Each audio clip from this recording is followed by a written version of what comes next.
할렐루야. 오늘 하나님의 말씀을 통해서 이 사순절 기간에 십자가의 은혜와 또 하나님께서 주시는 놀라운 사함의 은혜가 우리 가운데 충만하시기를 주님의 이름으로 축원드립니다. 오늘 말씀의 제목은 내가 죄인을 부르러 왔노라입니다. 내가 죄인을 부르러 왔노라. 예수님의 본격적인 사역들로 주님이 큰 인기를 얻게 되시죠. 가는 곳마다 수많은 무리들이 주님을 따르게 됩니다. 너무나도 많은 사람들이 몰려 그들을 피해 한적한 곳으로 다니시기도 하시고 또 때로는 자기의 기도의 시간을 위해서 산에 올라가서 밤에 기도도 하십니다. 묵상을 따로 해야 할 시간이 필요하기도 하셨던 거죠. 그런데 오늘 2장에서부터는 예수님의 그 인기 가운데로 갈등의 소요들이 시작하게 돼요. 갈등의 목소리들이 마음속에서 사람들 사이에서 일어나기 시작합니다.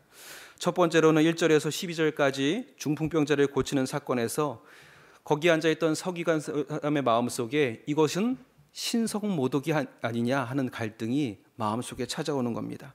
두 번째로 13절부터 17절까지는 레위를 제자로 부르신 사건에서 어찌하여 예수님이 죄인들과 함께하는가 그 마음의 갈등이 찾아오고 있습니다.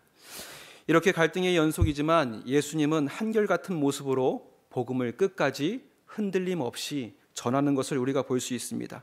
모든 질서를 무너뜨리시는 것이 아니라 신성모독을 하고 하나님을 없이 여기는 사람으로 나가는 것이 아니라 누군가의 가슴 속에 하나님의 뜨거운 사랑을 전하기 위해서 흔들림 없이 갈등 속에서도 앞으로 전진해 나아가시는 하나님의 모습을 보게 되는 것이지요. 이 이야기를 읽다 보면 어쩌면 이 갈등의 이야기들이 이 서기관과 바리새인들의 이야기가 아니라 내 안에 내면에서 일어나는 갈등의 이야기일지도 모른다는 생각입니다. 내 생각에는 복음이 이것이 아닌데 주님이 내게 전하는 복음은 다른 것. 주님이 주시고자 하는 복음 사이에서 주저하는 내 마음의 갈등 사이에서 오늘 죄인을 부르시는 주님의 참된 마음이 무엇인지 오늘의 말씀을 통해서 함께 그 은혜와 교훈을 나누고자 합니다. 첫 번째로 주님을 인격적으로 만나는 것이 참된 복음이 됩니다. 주님을 인격적으로 만나는 것이 참된 복음이 됩니다. 이 장의 첫 번째 나타난 이야기가 중풍병자의 이야기죠. 우리는 이 이야기를 너무나도 잘 알고 있습니다. 중풍병자를 들어 옮긴 이야기를 통해서 적극적인 신앙을 우리가 말하기도 합니다. 그 행위를 통해서 성취한 놀라운 기적, 또 중풍병자가 걷게 되는 놀라운 기적의 이야기에 우리의 마음과 생각을 집중하게 되기도 합니다. 그런데 예수님은 여기에서 다른 것에 집중하고 계세요. 사람들이 지붕을 뚫고 중풍병자가 누운 상을 내려보내시니까 주님께서 이렇게 얘기하십니다. 5절에 보니까 예수께서 그들의 행동을 보시고 아니요, 믿음을 보시고 이르시되 작은 자야 내가 죄 사함을 받았느니라 하시니 이렇게 말씀하시는 거예요. 그들의 적극적인 행위로 구원을 행하신 줄 알았는데 그들의 믿음을 보시고 저의 죄 사함의 은혜를 선포하시는 겁니다. 복음은 우리의 노력과 발품으로 얻어지는 것이 아니라 중풍병자를 예수님께로 내려보낸 사람들의 믿음을 통해서 얻어지게 된다는 것입니다. 주님께 복음의 은혜를 얻은 사람들은 이미 알고 있었어요. 복음의 첫 시작은 주님을 만나는 데 붙어 있다. 그래서 자기의 사랑하는 이 친구를 아직 주님을 만나지 못해서 그 복음의 은혜를 맛보지 못한 이 친구를 어떻게 해서든 누구를 만나게 하기 위해서 주님을 만나게 하기 위해서 지붕을 뚫고라서도 이 침상 위에 누워서 데리고 가서라도 주님을 만나게 하기 위한 이 친구들의 행동 속에는 그의 뜨거운 사랑과 믿음이 그 안에 있었다라는 것입니다. 우리는 병이 낫는 것이 복음이라고 생각하지요. 취업 못한 사람이 갑작스레 어려운 기업에 취업하는 것이 복음이라고 생각합니다. 결혼하지 못했던 우리의 자녀가 갑작스레 좋은 사람을 만나서 가정을 이루는 것이 복음이라고 생각해요. 그런데 진정한 복음은 주님을 만나는 것인 줄 믿습니다. 주님을 만나서 내 삶이 바뀌고 내 마음에 참된 왕이 누구인지 그 마음의 결단이 바뀌는 그 순간이 복음의 시작이라는 것입니다. 내 삶의 왕이 바뀌면 그 왕의 권세로 내게 주님이 이렇게 명령하시는 거예요. 작은 자야 내 죄 사함을 받았느니라. 이것이 주님을 만나서 내게 주시는 참된 하나님의 복음의 은혜라는 것입니다. 죄의 종로로 타는 자리에서 하나님의 자녀된 자리로 바뀌는 은혜. 그런데 서기관들은 거기에 있던 이 서기관의 마음속에 어떻게 갈등이 찾아옵니까? 주님을 앞에 두고도 참된 복음은 받지 못하고 이렇게 얘기하는 거예요. 어떻게 하나님 없이 신성모독을 하는가? 그래서 안타까운 마음에 주님이 8절에 이렇게 얘기하시죠. 그들이 속으로 이렇게 생각하는 줄을 예수께서 곧 중심하시고 이르시되 어찌하여 이것을 내 마음에 생각하느냐? 어찌하여 하나님을 만나고 주님을 만난 것으로 기뻐하지 못하고 네 마음속에 이 갈등이 찾아오느냐? 안타까워하시는 겁니다. 그래서 이 중풍병자의 사건을 통해서 아직 주님을 만나지 못한 이들에게 인자가 땅에서 죄를 사는 권세가 있음을 우리에게 나타내어 보여주시고 계시는 것입니다. 사실 이 서기관들의 마음에 일어난 첨예한 갈등, 바로 누구의 마음속에 일어나는 갈등입니까? 내 마음속에 찾아드는 갈등인 거예요. 그 누구의 이야기가 아니라 이 사건을 통해서 내 마음속을 들여다보기를 어쩌면 하나님께서 바라고 계시는 줄도 모르겠습니다. 주님을 만나는 것이 복음인데 서기관들처럼 여전히 주님을 만나지 못하고 다른 것을 향하여 내 마음과 눈을 돌리고 있지는 않은지. 12절에 보니까 이렇게 기록되고 있어요. 그가 일어나 곧 상을 가지고 모든 사람 앞에 나아가거늘 그들이 다 놀라 하나님께 영광을 돌리며 이르되 우리가 이런 일을 도무지 보지 못하였더라 하더라. 무엇을 보고 영광을 돌립니까? 이 중풍병자가 일어나 걷는 것을 보고 하나님께 영광을 돌리고 있어요. 하나님을 만나고 예수님을 만나고 죄 사함을 받은 것이 진짜 은혜인데 죄 사함을 받았다는 그 말 한마디에는 뚱하고 오히려 신성모독이라 하면서도 병고침을 받아 벌떡 일어났던 것에 대해서는 오 할렐루야 하나님께 영광이로다 외치고 있더라는 것입니다. 이것이 우리의 모습이라는 것이죠. 한 목사님이 이런 고백을 합니다. 사람들이 감사하다면서 나에게 밥을 사준다고 찾아온다. 자녀가 시험에 합격해서 좋은 대학에 들어가서 회사가 경영이 잘 돼서 그런데 자녀가 처음 기도를 시작해서 주기도문을 다 외웠다고 내 자녀가 40일 새벽 기도에 온전히 참여했다고 내게 찾아와서 밥을 사주는 사람은 아직까지 만나보지 못했다라는 거예요. 여러분 한번 생각해 보게 되지 않습니까? 진짜 우리가 감사해야 하고 기뻐해야 할 일은 세상이 말하는 축복이 아니라 예수님을 만나서 내 마음속에 죄사함을 받은 것이 가장 큰 은혜가 되는 줄 믿습니다. 그래서 내 아끼는 아이들이 주님을 만나고 주님을 왕으로 모심으로 죄사함을 받은 일에 우리가 기뻐해야 할 줄 믿습니다. 우리가 오늘 정말 예수님께 나와서 받아야 할 은혜는 죄사함의 은혜인 것이죠. 나는 내 죄를 어떻게 할 수 없습니다. 지붕을 뚫는 열심이 있어도 내 아들을 여기까지 끌고 나와서라도 안치기 하는 내 노력이 있을지라도 우리 아들이 주님을 만나지 못한다면 죄사함의 은혜를 얻을 수가 없어요.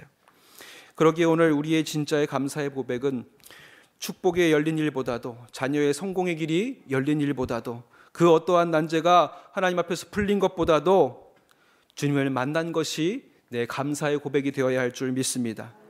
저 중풍병자를 주님께로 인도한 참된 복음의 믿음의 열정, 그 믿음의 열정이 내 안에 오늘 다시 살아나시길 바랍니다. 이 사순절 40일 동안에 주님이 나에게 그 은혜를 주셨지, 그 은혜를 또한 누군가의 길을 내어가는 길을 오늘 내가 가는 거예요. 저 중풍병자를 달려서 주님을 만나게 하는 그 열심이 오늘 나를 통해서 또 우리의 자녀들에게, 내 남편에게, 내 사랑하는 이들에게 그 길을 열어가는 믿음의 길을 내시는 저와 여러분들이 되시기를 주님의 이름으로 축원드립니다. 두 번째로 주님의 부르심은 천국으로의 초대입니다. 주님의 부르심은 천국으로의 초대입니다. 마태가 예수를 위하여 잔치를 베푼다고 하지요. 그런데 이로 인해서 뒤에 또한 갈등이 찾아옵니다. 16절에 보니까 바리새인들과 서기관들이 예수께서 죄인 및 세리들과 함께 잡수시는 것을 보고 그의 제자들에게 이르시되 어찌하여 세리 및 죄인들과 함께 먹는가, 이렇게 손가락질하더라는 겁니다. 바리새인들과 서기관들의 논쟁이 시작된 거죠. 지금 마태의 마음이 어땠을까요? 기분 좋게 주님을 잘 대접하고 영접하려고 하는데 모든 상황들이 험악하게 돌아갑니다. 좋은 의도로 했던 이 모든 것을 예수님을 곤혹스럽게 하는 자리로 돌아갔으니 마태의 마음이 얼마나 어려웠을까. 이 본문을 몇 번씩 읽어보는데 이 처음의 생각이 조금씩 바뀌기 시작하는 거예요. 왜냐하면 이 세리 마태가 어떤 사람이었습니까? 그 누구도 찾아와 주지 않는 사람, 자신의 동족들에게 미움을 받기도 하고요. 어쩌면 매국노라 저들의 모든 생활 가운데 함께함을 누릴 수 없는 사람이었던 거죠. 그런데 이 바리새인들과 서기관들이 찾아와서 너가 어찌하여 이 죄인들과 함께하는 식탁에 있느냐란 말을 들었을 때, 지금 이 순간 내가 혼자 있는 것이 아니라 누구와 함께? 예수님과 함께하고 있다는 이 사실이 꿈이 아니구나라는 것을 이 마태는 더욱더 확실하게 알았을 것이다 라는 생각을 하니까 도리어 그 마음속에 기쁨으로 찾아오지 않았을까 여겨지게 된다는 것이죠.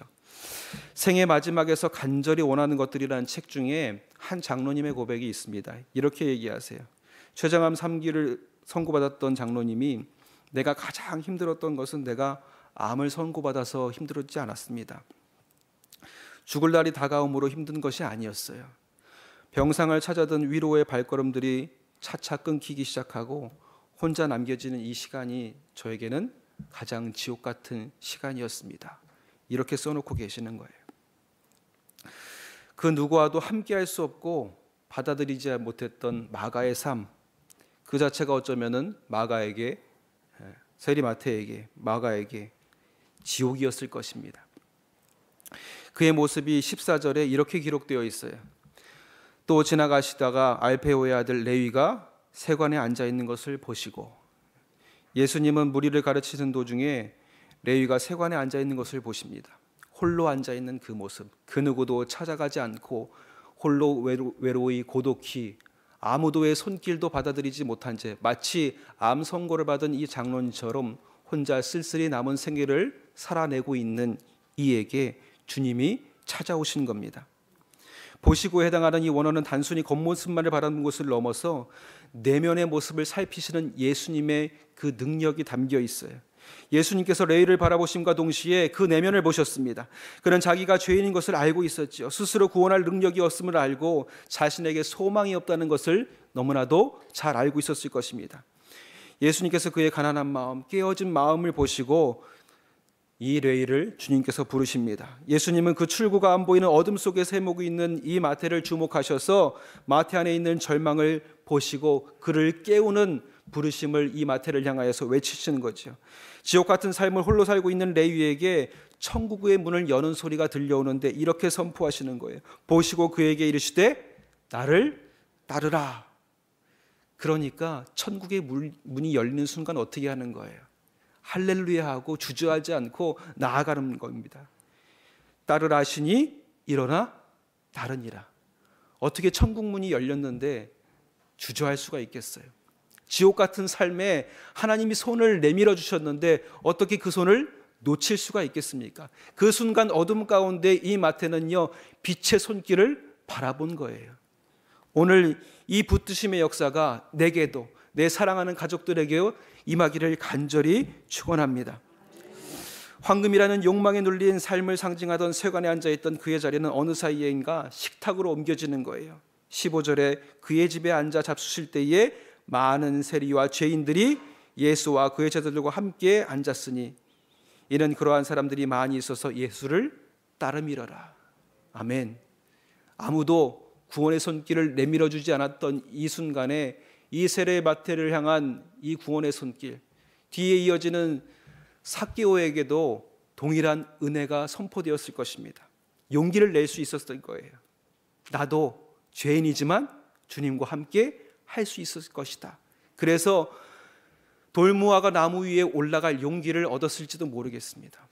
여러분, 죄인된 이들에게 내가 주님을 만난 이 기쁨이, 또 누군가가 복음을 만난 소식이 아직 죄 가운데 있는 자들에게 희망과 용기를 주시는 복음이 되는 줄 믿습니다.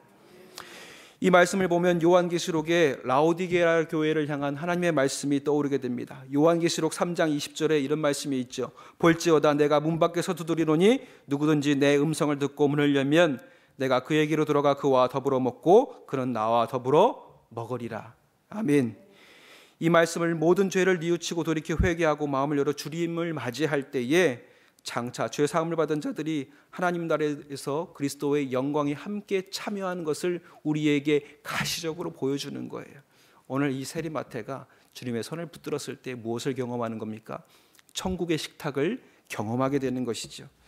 오늘 이 사순절 십자가 앞에 우리의 모든 죄를 내려놓고 회개함으로 주님과 더불어 먹고 마시는 은혜를 누리시기를 주님의 이름으로 축원드립니다.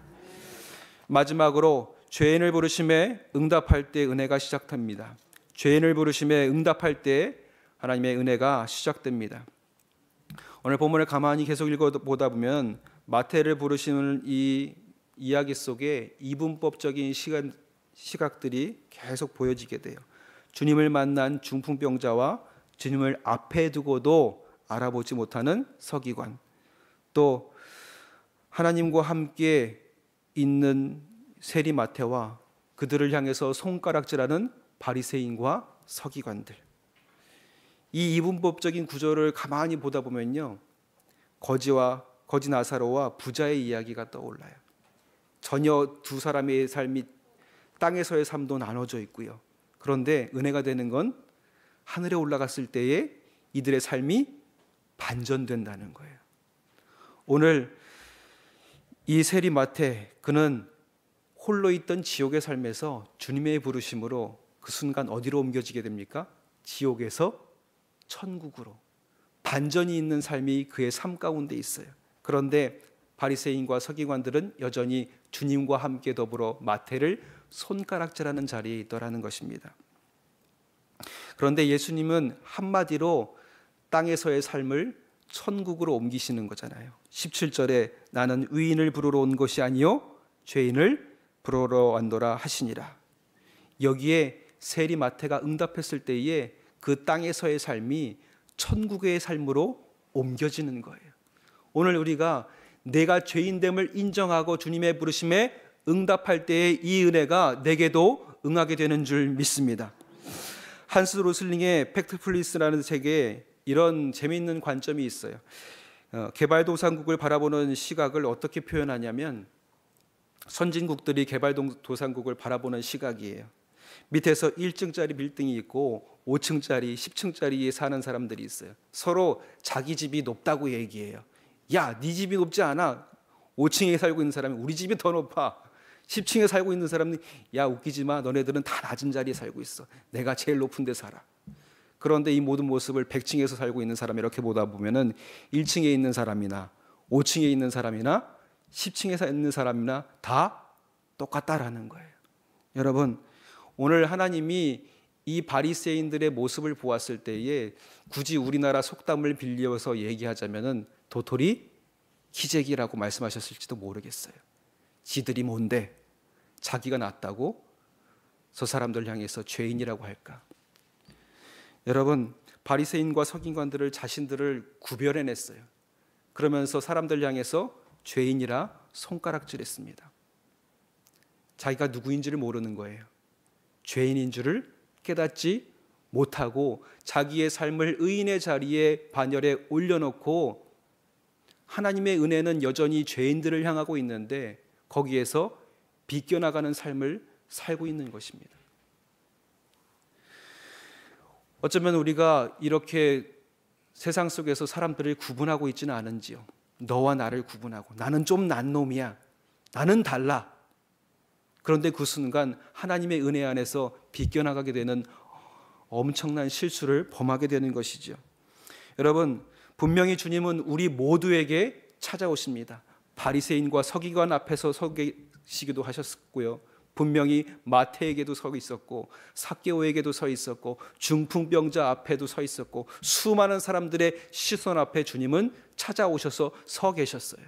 그런데 주님을 만나느냐 만나지 못하느냐, 그 차이는 어디에서부터 온가? 내가 죄인을 인정하느냐 인정하지 못하느냐에서 갈라진다라는 것이죠.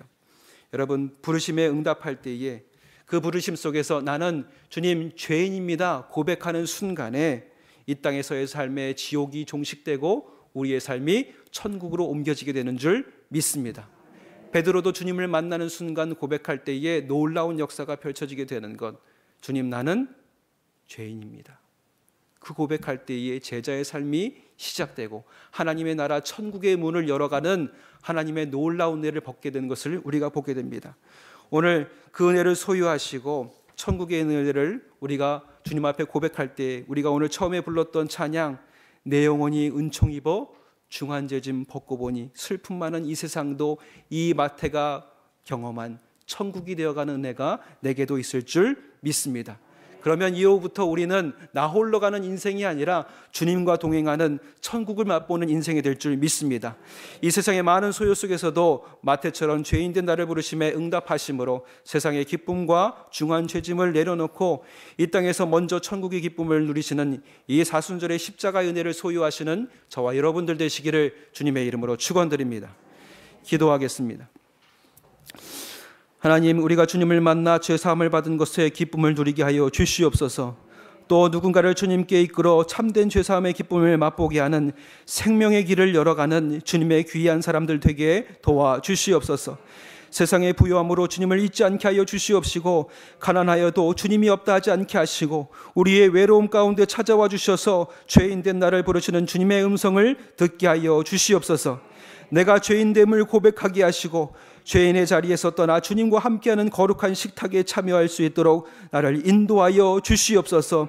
이로부터 아버지 하나님, 천국의 식탁의 기쁨을 맛보는 하나님의 은혜가 이 사순절을 통하여서 우리 모두에게 역사되게 하여 주시옵소서. 종교적인 열심으로 인해서 아버지 하나님, 하나님의 은혜에서 비껴나가지 않게 하여 주시옵소서. 너와 나를 구분하고 저들을 아버지 하나님 내려감으로 인해서 주님의 은혜 안에서 벗어나지 않게 하여 주시옵소서. 아버지 하나님, 도리어 남을 정죄하는 것이 아니라 함께 아버지 하나님 주님의 은혜에 참여하면서 우리의 인생이 자유하는 참된 은혜를 누리게 하여 주시옵소서. 오늘도 주께 간구하며 귀를 기울이시는 기도하는 모든 백성들의 기도를 주님 들어주시옵시고 예물로 서원하는 기도하는 모든 제목들마다 응답받게 하여 주시옵소서. 특별히 자녀를 위해 기도와 병든 자들을 위해 하는 기도를 구별하여 주시옵시고 긴급한 것부터 속히 응답하시는 은혜를 허락하여 주시옵소서. 아버지 하나님, 주님을 만나길 간절하려 하는 사람, 아버지 이곳에 직접 나오는 아버지 하나님 열심을 강행하지 못할지라도 마음으로는 주님께 아버지 하나님 이미 데리고 나왔사오니 그들이 주님을 만나게 하여 주시옵소서. 주님의 십자가의 은혜를 경험하게 하여 주시옵소서. 이 모든 길이 오늘 나의 기도와 간구를 통해서 열려지게 하여 주실 것을 믿사오며 예수님의 이름으로 간절히 기도드렸사옵나이다. 아멘.